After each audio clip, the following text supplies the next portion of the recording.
ఈ కార్డు అనే అంశాన్ని ఈ లోకల్ వార్‌లో తీసుకొస్తున్నారా? స్థానిక ఎన్నికల్లో హెచ్చరికలు కూడా ఆయన చేస్తున్నారు. ఎవరైనా అనానిమస్‌లు గట్టా చేద్దాము, లేకపోతే మీరేదో లాలూచి పడిపోతామంటే, ఆ నియోజకవర్గంలో ఎవరైతే ఇన్‌చార్జ్ ఉన్నారో ఆడి జీవితంలో నేను ఎమ్మెల్యే అవ్వను అని చెప్పి అంత డైరెక్ట్‌గా చెప్పడం. అంటే నిజంగా అయితే మేజర్ వార్నింగ్ ఇచ్చేసినట్టే హ్మ్. లెక్క ఆయన. టికెట్లు ఎవరికి ఏంటనేది ఉంది కదా!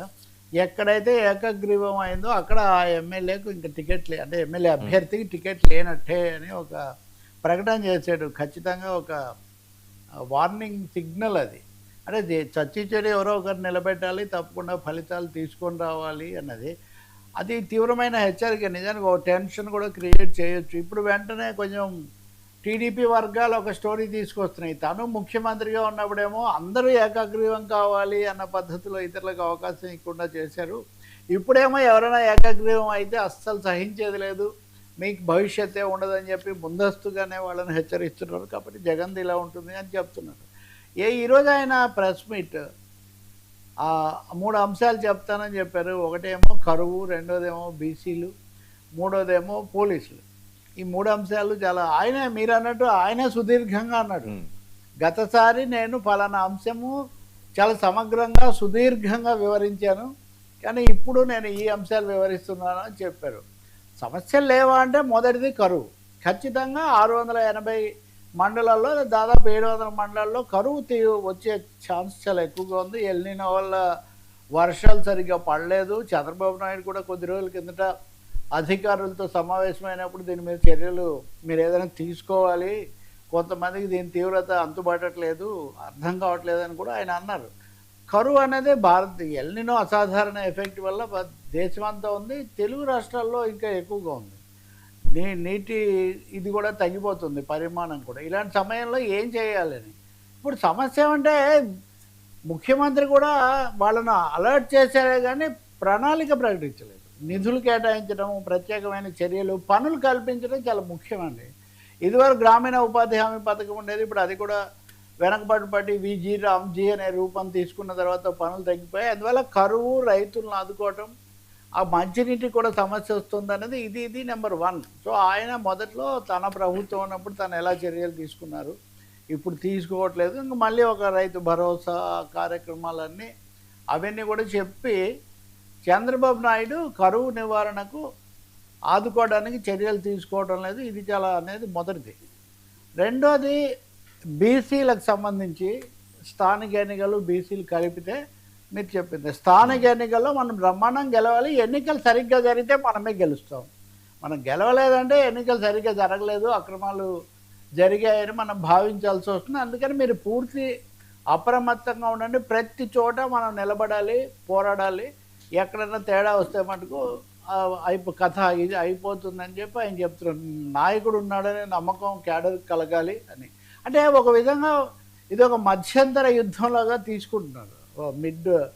మిడ్ టర్మ్ వార్ లాగా తీసుకొని పార్టీని పూర్తిగా యంత్రాంగాన్ని పటిష్టంగా పెట్టుకోవడానికి ఈ లోకల్ ఎలక్షన్స్ను ఒక అవకాశంగా తీసుకోవాలి. ఒకవేళ ప్రతికూల పరిస్థితులు ఉన్న యంత్రాంగం అలర్ట్గా ఉంటుంది కాబట్టి తర్వాత సిద్ధం కావచ్చు అనేది. ఈ క్రమంలో బీసీలకు రిజర్వేషన్లు 34% అని చెప్పారు. 34% రిజర్వేషన్ మోసం. అది ఎలాగూ ఇదివరకు కోర్టులు కొట్టేశాయి, చాలా చోట్ల అవి నడవలేదు.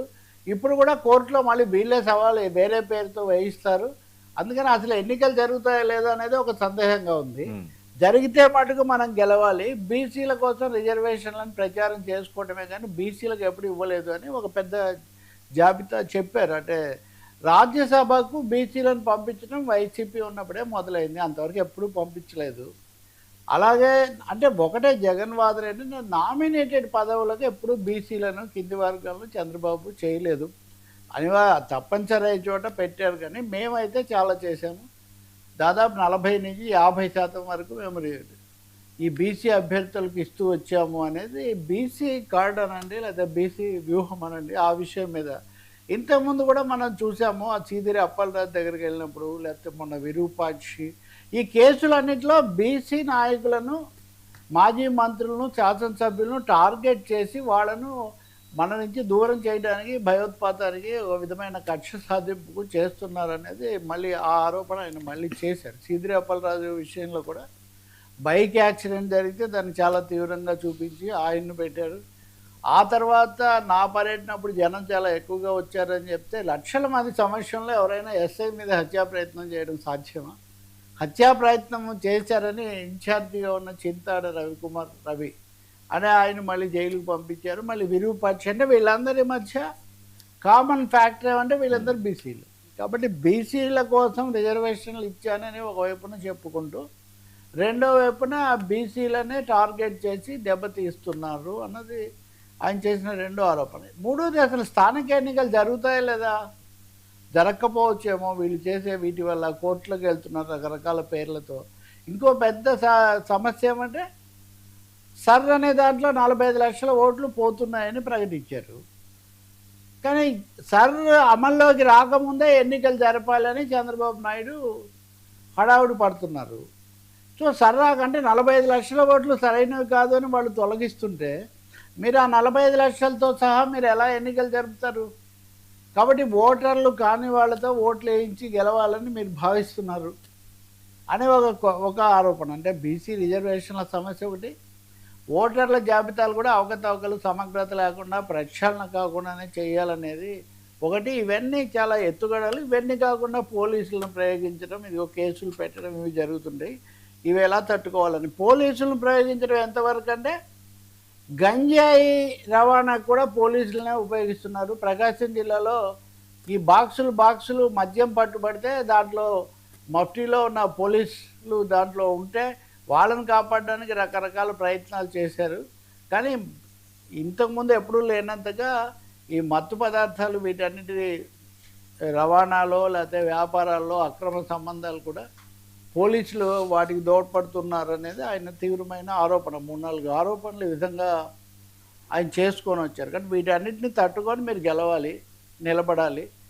ఆ విధంగా మనం చేసిన ఇదివరకటి వైసీపీ ప్రజలతో మనకున్న కనెక్షను ఇవన్నీ మనం రీఎస్టాబ్లిష్ చేసుకోవాలని గేరింగ్ అప్, ఒక మాటలు చెప్పాలంటే పార్టీని గేరప్ చేసుకోవటము, మీరు అలర్ట్ మోడ్లో పెట్టడం. దీనికోసం ఒక 4 పేజీల బ్రోచర్ నిన్న కూడా విడుదల చేశారు. ఆ బ్రోచర్లో అన్ని విషయాలు ఉంటాయి. ప్రతి సమస్య మీద టీడీపీ ఏం చేసింది, మనం ఏం చేసాము, సూపర్ 6 ఏంటి, ఇవన్నీ. కాబట్టి వీటితో జనంలోకి వెళ్ళండి. జనాలకు జగన్ ఉన్నప్పుడు బాగా జరిగింది, అన్నీ వచ్చాయి, ఇప్పుడు అన్నిటికీ బ్రేకులు పడ్డాయనే విషయం వివరించి చెప్పండి. ఏమైనా తేడా వస్తే